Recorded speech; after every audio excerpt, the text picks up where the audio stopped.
Good morning, everyone. Hi, this is Rich Gurney from Chemistry and Physics. I apologize for not being able to be with you today at the beginning of the panel. I'm actually helping out with an admissions event over in the School of Management.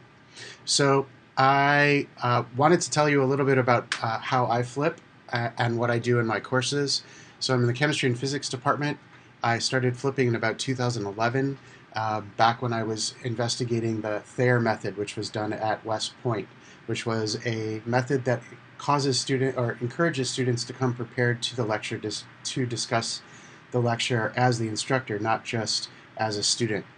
In researching that idea, testing it out in the classroom, I stumbled across flipping, and in my opinion, I think flipping is an excellent way to run the classroom. So a couple of reasons that I flip: I think it provides more class time for discussion, interpretation, analysis of the content, and ample time to solve problems in a supportive environment. I think in chemistry, particularly organic chemistry, students don't have enough time to solve problems, and we lecture at them and then send them home to solve problems, which is when they need the most help. Flipping makes it possible so that we can help the students with the problem solving in class.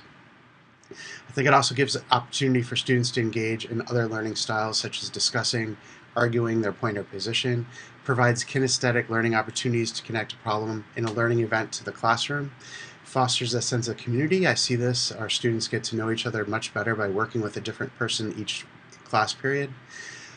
They become leaders in their own learning, and I think students can review the content material as much as they wish outside a classroom, which provides a great forum for at-risk students who are either ill or miss class, or athletes who have to attend a practice. I also think that this provides a higher level of support for students during problem solving, because the faculty member is there, or our learning assistant is helping them with the content material.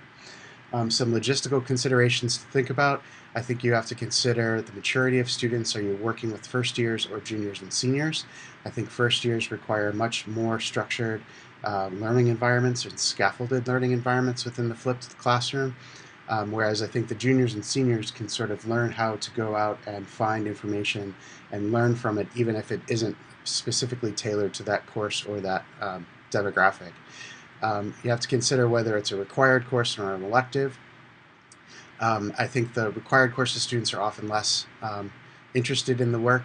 Class size, really 32 is the max, and that's really pushing it. For the optimum class size, I think I prefer working in a classroom the size of S119 that has whiteboards around the perimeter. I've also been able to do it in a large lecture hall such as C101 or C183 or C183. S183 by using whiteboards, purchased at Home Depot, just taking the melamine, cutting out sections, and using them as individual whiteboards for the students to work on. But I think a couple of important things: you have to consider time. I think you have to keep the time on task outside of the classroom the same as you would inside the classroom. I think you also have to break up the class into 2 sections per week. 3 is just not enough time to get into the problem-solving mode. How I flip the course structure: I consider the before time, in time, and after class time. Before class, for an hour-and-a-half lecture, I typically create 15-minute videos for a 1.5-hour class time, which includes reading and then some carefully crafted videos that I put together. In class, we now call problem-solving sessions, and these are structured worksheets that are comprised of the homework that we hope the students to be able to solve with that section. And then after class is a review period where we give them a summative assignment, problems that they don't finish in class, and also higher level critical thinking questions that they have to solve before the next class time. I do this work, I should mention now, in conjunction with Professor Nancy Lee, and it's wonderful to work in a team on this. So for some planning and development considerations, you have to think about whether you want to create or adopt your videos. There are a lot online with Khan Academy. I find that these are not sufficient for our purposes.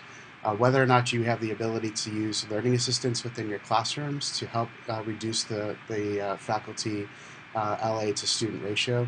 And also, I think that you have to consider student learning styles. This is not necessarily for every student.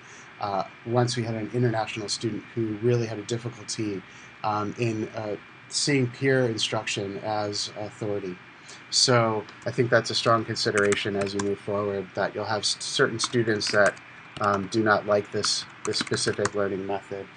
I do have a bunch of questions I can answer, and go through some case studies once we get into the full discussion mode. So that's a bit of an introduction in how